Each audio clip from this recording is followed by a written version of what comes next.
Halo semuanya, Assalamualaikum warahmatullahi wabarakatuh. Perkenalkan, nama saya Muhammad Eka Dimas Saputra dengan NIM 1031024300003. Di sini saya akan melakukan demo aplikasi Looker Studio. Tapi sebelumnya saya ingin memberitahukan sebuah informasi kenapa visualisasi data itu penting secara keseluruhan. Jadi visualisasi data ini sangat penting karena visualisasi data itu mempercepat pengambilan keputusan, di mana menurut saya otak manusia itu lebih cepat memproses gambar daripada memproses sebuah teks yang sangat banyak seperti itu.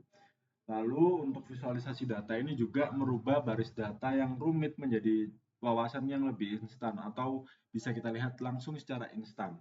Selanjutnya, visualisasi data ini juga membuat kita itu bisa menemukan sebuah pola yang tersembunyi dari sebuah data seperti tren atau anomali yang tidak terlihat di tabel Excel. Selanjutnya, visualisasi data ini juga meningkatkan retensi audiens, di mana audiens itu lebih mudah mengingat gambar ya. Jadi kita lihat seperti tren yang naik ataupun turun itu juga terlihat jelas di visualisasi data. Lalu visualisasi data juga penting untuk nantinya kita melakukan storytelling apabila kita sudah bekerja di sebuah perusahaan seperti itu. Baik, langsung saja kita mulai demonya. Yang pertama ini adalah tampilan awal dari Looker Studio ya, bisa kita lihat seperti ini. Ini ada beberapa template yang bisa kita gunakan. Tampilannya hampir mirip seperti Google Drive, tapi di sini ini adalah platform untuk membuat visualisasi data seperti itu. Nah, kita langsung aja tekan laporan kosong.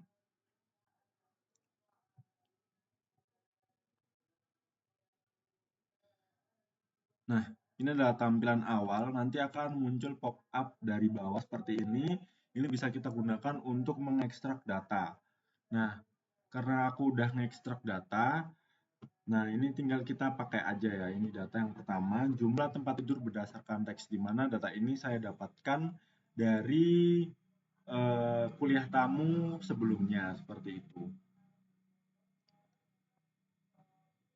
Oke, nanti akan muncul di sebelah sini. Nah, tahap awal yang harus kita lakukan adalah melakukan checking pada tipe datanya atau jenis data ya kalau di sini. Nah, kita lihat apakah sudah benar atau harus kita betulkan terlebih dahulu. Karena kalau di Looker Studio ini kita harus format data ataupun jenis datanya itu harus sesuai supaya nanti Looker Studio ini bisa langsung memberikan rekomendasi variabel yang bisa kita gunakan seperti itu. Seperti ini contoh jumlah itu kan angka ya, bukan teks seperti itu. Kategori ini bisa angka, bisa juga teks, tapi di sini datanya itu teks berupa teks. Lalu nama provinsi ini bisa bagian administratif negara, UPD ini adalah teks karena itu rumah sakit ya. Terus selanjutnya ada periode update, ini tentunya tanggal. Lalu ada satuan ini berupa teks dan tahun ini berupa angka. Sebenarnya tahun ini juga bisa berupa tanggal atau date, tapi di sini kita pakai angka aja karena tahunnya cuma 1 tahun aja, cuma ada 2 tahun. Cuma lebih baik kita gunakan angka saja, tidak usah dirubah jadi date seperti itu karena datanya sangat sedikit untuk angka yang kedua yaitu tahun 2026 seperti itu. Kalau sudah sesuai tinggal kita tekan selesai aja. Oke. Nah, pertama-tama kita harus setelah itu kita tinggal melakukan seperti penamaan dan sebagainya. Ini sebenarnya mudah saja, tinggal kita gambar ataupun kita lakukan sebuah tahap di sini, tinggal kita bentuk kotak saja di atas untuk judul ya, judul dari dashboard ataupun infografis yang ingin kita buat seperti itu. Nah, untuk teksnya juga tinggal kita tambah saja di sebelah sini. Nah, seperti itu, tinggal kita ketikkan saja seperti itu. Sangat mudah kan? Tapi ini kita delete aja, kita akan fokus ke metode visualisasi datanya. Nah, untuk metode visualisasi data itu juga sangat mudah, tinggal kita tekan aja di sini, tambahkan diagram. Misal saya ingin menambahkan sebuah kartu skor, tinggal kita tempel aja di sebelah sini. Nah, ini adalah jumlah datanya ya. Semisal kita ingin tahu berapa sih jumlah pasiennya, tinggal kita lihat di sebelah sini kartu skor properti. Jadi di penyiapan itu ada pengubahan variabel yang bisa kita rubah. Contoh ini kolom utama. Nah, tinggal kita rubah saja. Maaf, menjadi jumlah seperti itu. Nanti akan mengganti dengan total pasiennya seperti itu tuh. Akan muncul seperti itu. Lalu bagaimana dengan metode visualisasi data yang lain? Ini bisa kita lihat ya, banyak sekali eh, diagram ataupun chart yang bisa kita gunakan seperti diagram batang, diagram lingkaran, ada Google Maps juga, ada line chart, ada bubble chart, ada peta hierarki juga, ada Sankey juga. Jadi sangat mudah kita gunakan, tinggal kita pencet saja, sekali pencet. Misal, ini kita coba ya. Nah, seperti ini. Caranya juga sama, teman-teman. Tinggal kita rubah variabelnya saja. Contoh, ini aku rubah jadi mungkin kategori ya. Nah, nanti dia kan seperti ini. Langsung memunculkan visualisasi datanya secara langsung tanpa ribet-ribet harus nyeting, harus itu, harus ngoding, nggak perlu ya teman-teman di sini.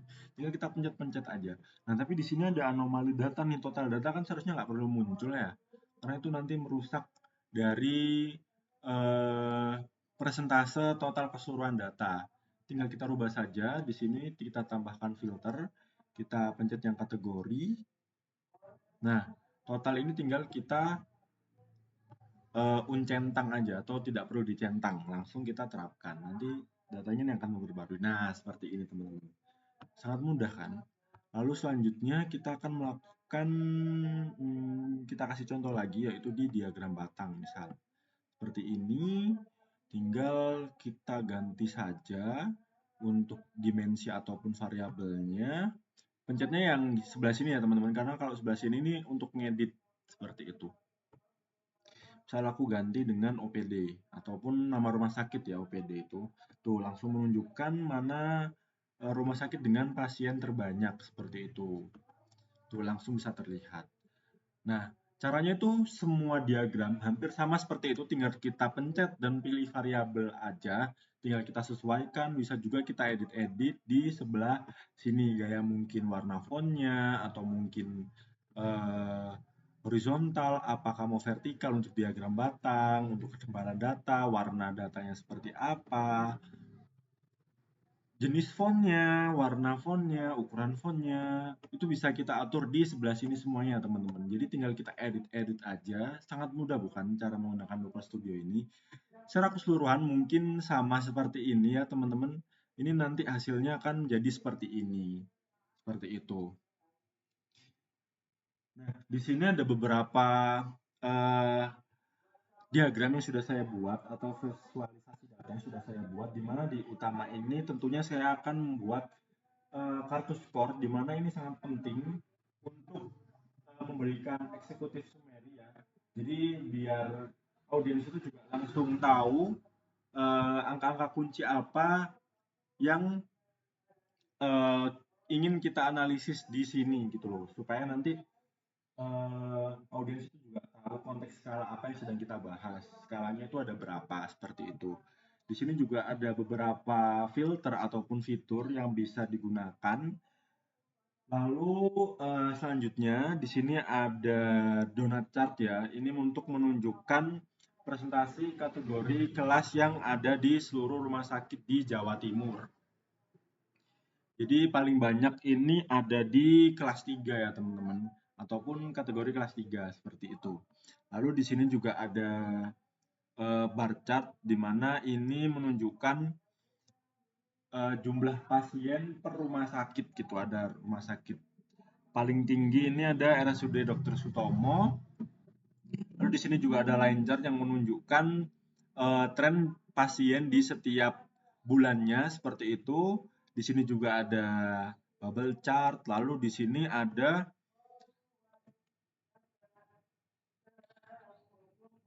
ini sebenarnya visualisasinya bisa kita lihat ya teman-teman, itu adalah Sankey, diagram Sankey. Mungkin agak terjadi error di sini. Lalu di sini ada juga peta hierarki, di mana ini menunjukkan jumlah kelas ya, persebaran jumlah kelasnya dalam bentuk diagram peta hierarki seperti itu. Secara keseluruhan bisa kita lihat, kita kecilkan dulu supaya terlihat lebih jelas. Nah, ini untuk diagram Sankey-nya sudah terlihat ya teman-teman, di mana ini adalah persebaran semua rumah sakit, di mana satu rumah sakit ini memiliki persebaran ada di beberapa kelas, dan banyaknya itu ada berapa sih. Jadi kita pakainya diagram Sankey. Di sini mungkin terlihat kurang optimal ataupun terlihat kurang jelas karena garis-garisnya ini juga agak kurang merata. Tapi kalau misalnya ini kita gunakan seperti ini tuh sangat bagus teman-teman. Misal kita gunakan periodenya itu 1 bulan aja, misal Desember. Nah, nantinya semua diagram di sini itu akan menyesuaikan. Seperti pie chart-nya itu langsung menyesuaikan pada update di bulan Desember tahun 2025. Nah, nantinya akan seperti ini teman-teman. Itu akan terlihat sangat jelas dan sangat-sangat bagus ya teman-teman. Jadi kita tinggal pencet-pencet, tinggal edit-edit, pilih variabel, langsung menunjukkan hasil secara sempurna seperti itu. Mungkin segitu dulu ya teman-teman dari saya tentang demo aplikasi Looker Studio. Ini basisnya itu adalah web, jadi bisa kita gunakan kapan saja. Minusnya ini harus digunakan secara online seperti itu. Sekian dari saya, apabila ada salah kata ataupun kurang jelas, mungkin bisa langsung ditanya-tanyakan di kolom komentar. Terima kasih. Wassalamualaikum warahmatullahi wabarakatuh.